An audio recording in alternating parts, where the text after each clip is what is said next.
उत्तर प्रदेश के मथुरा में जिस प्रकार से कल चंद्रशेखर आजाद जी के काफिले के ऊपर हमला हुआ है, जब वहां के मुख्यमंत्री कहते हैं कि उत्तर प्रदेश में गुंडे और अपराधियों में खौफ है और उत्तर प्रदेश के जनता की रक्षा और सुरक्षा के लिए है, तो मेरा सवाल है कि उत्तर प्रदेश में जब एक जनप्रतिनिधि देश के सर्वोच्च सदन संसद में चुन करके जाने वाले चंद्रशेखर आजाद जी, जिनको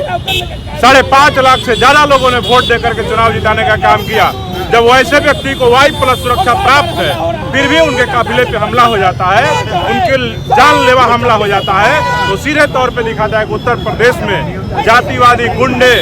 सामंतवादी मानसिकता के जो लोग हैं वो आज भी दलितों की बेटियों के साथ छेड़छाड़ कर न्याय करते हैं। और अगर उनके लिए कोई मजबूत आवाज, बहुजन समाज के मजबूत आवाज कोई अगर आवाज उठाने का हिम्मत करता है तो उसके आवाज को दबाने के लिए उसका प्रयास किया जाता है। तो मेरा यही मांग है कि उत्तर प्रदेश की सरकार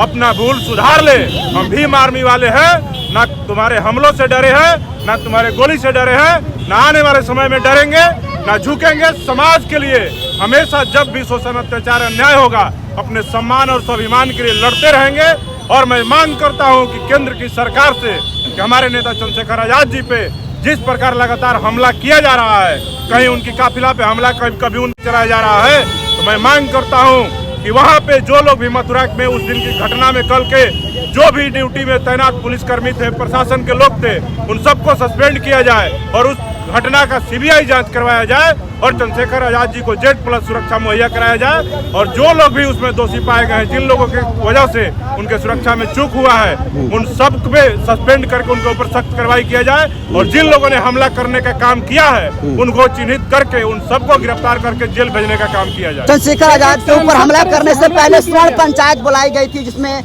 वायरल वीडियो में कहा जा रहा था कि किसी भी तरीके से जो चंद्रशेखर आजाद 28 को उनको रोकना है। देखिए, स्वर्ण महापंचायत ये आज नहीं, हमेशा से होते आ रहा है। जब भी दलितों पे शोषण, अत्याचार, आपको याद होगा उत्तर प्रदेश के हाथरस में मनीषा वाल्मीकि के साथ क्या हुआ, वहाँ भी स्वर्ण महापंचायत बुला करके और पंचायत बुला करके वहाँ पे भी चंद्रशेखर आजाद जी को गालियां बकी गई, उनके ऊपर हमला का बातें कहा गया, उनकी हत्या करने की धमकी दी गई। और सीधे तौर पे ये घटना दिखाता है कि आज देश में ना दलित सुरक्षित है, अगर उनके लिए कोई आवाज उठाता है तो उनके ऊपर हमला किया जाता है। आप देखिए ना, बिहार में कांग्रेस के सांसद, दलित सांसद के ऊपर हमला किया गया, जानलेवा हमला किया गया। अभी चंद्रशेखर आजाद जो इस देश के करोड़ों जनों के आज है, जो लगातार हर मुद्दे पे सदन से लेकर सड़क पे लड़ने का काम करते हैं, उनके ऊपर हमला करके ये सीधे तौर पे दर्शा रहा है कि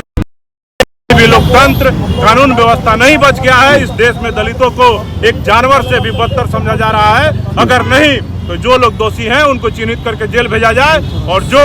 चंद्रशेखर आजाद जी पे हमला हुआ है इनका सुरक्षा बढ़ाया जाए और Z+ का सुरक्षा का इनको मुहैया कराया। लेकिन मथुरा पुलिस का जो अपडेट आया, मथुरा पुलिस कह रही है कि चंद्रशेखर आजाद के काफिले पर हमला नहीं हुआ, 2 बाइक सवार थे, उन्हीं के ऊपर हमला हुआ है। अरे देखिए भाई, आप देख रहे हैं सोशल मीडिया पे वीडियो वायरल है कि भीम आर्मी के कार्यकर्ताओं के सर फटे हुए हैं, उनके गाड़ियों को क्षतिग्रस्त किया गया है, उनके शीशे टूटे हुए हैं, 1-2 पुलिसकर्मी भी घायल है। तो हम पूछना चाहते हैं कि उत्तर प्रदेश की, मथुरा प्रदेश योगी आदित्यनाथ की सरकार कैसे कह रही है कि उनके ऊपर हमला नहीं हुआ है। ये सीधे तौर पे घटना में जो दोषी हैं उनको बचाने के लिए और जातिवादियों के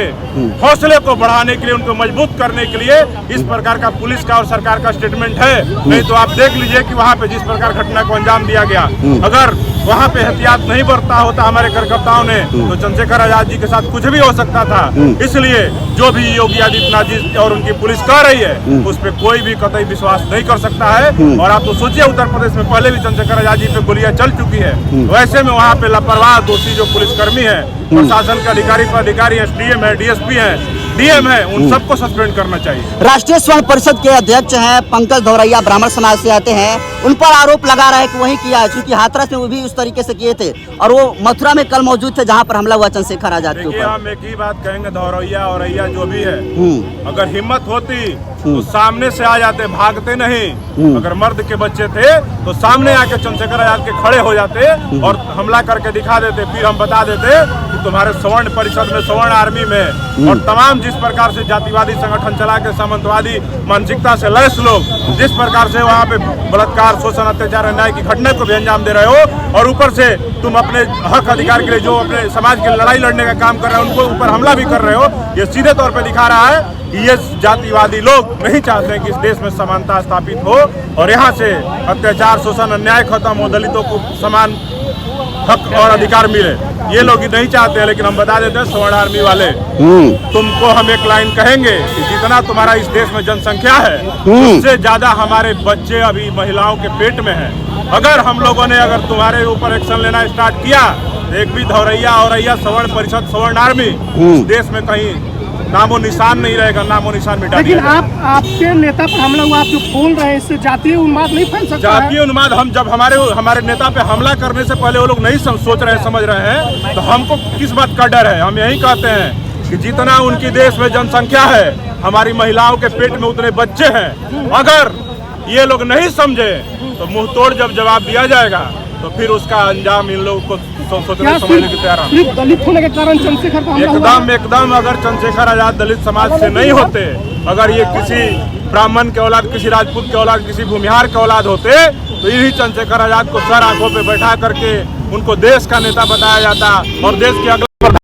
बताया जाता। लेकिन हमारे नेता चंद्रशेखर आजाद जी के साथ जिस प्रकार की घटना को अंजाम दिया जा रहा है और उनको हमेशा उनकी आवाज को दबाने का काम संसद में भी, सड़क पे भी, जब क्षेत्र में जाते हैं वहाँ भी, ये सीधे तौर पे दिखा रहा है कि दलितों को आज भी बराबरी का अधिकार नहीं है। संविधान लागू हुए 78 वर्ष हो गए, लेकिन ये लोग नहीं चाहते हैं कि भारत में समानता आए और दलितों को एक समान अधिकार मिले। इसके पहले भी गोली चल गई थी चंद्रशेखर पर, तो आप लोग क्या कदम उठा रहे इस घटना? देखिए, हमारा मांग है कि केंद्रीय गृह मंत्रालय से, अमित शाह जी से, नरेंद्र मोदी जी से सबका साथ, सबका विकास की बात करते हैं, सबकी रक्षा सुरक्षा की बात करते हैं, बहन बेटियों की रक्षा सुरक्षा की बात करते हैं। तो उत्तर प्रदेश में जिस प्रकार से चंद्रशेखर आजाद जी पे मथुरा में कल हमला हुआ है, आप उनकी सुरक्षा को बढ़ा करके Z+ कीजिए और जहां भी उनका सभा और दौरा होता है वहां पे शासन प्रशासन के लोग लापरवाही करते हैं। मैं कहता हूं कि जहां भी इनका दौरा हो, पहले से पूर्व सूचना रहती है सरकार प्रशासन को, वहां पे सुरक्षा जब योगी आदित्यनाथ जाते हैं तो उनके ऊपर कोई हमला नहीं होता है, मोदी जी जाते हैं कोई हमला नहीं होता, चंद्रशेखर आजाद पे हमला क्यों हो रहा है? ये सीधे तौर पे ये देश की सरकार और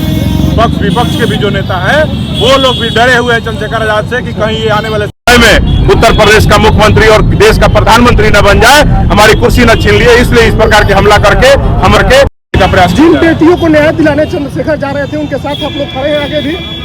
पहले भी खड़े थे, आगे भी खड़े हैं। चंद्रशेखर आजाद जी ने कल कहा है कि उन बहनों का शादी भीम आर्मी कराएगी, चंद्रशेखर आजाद कराएंगे और जो भी खर्च आएगा उन बेटियों की शादी में सारा खर्च भीम आर्मी, चंद्रशेखर आजाद समाज पार्टी उठाने का काम करेगी। बहुत बहुत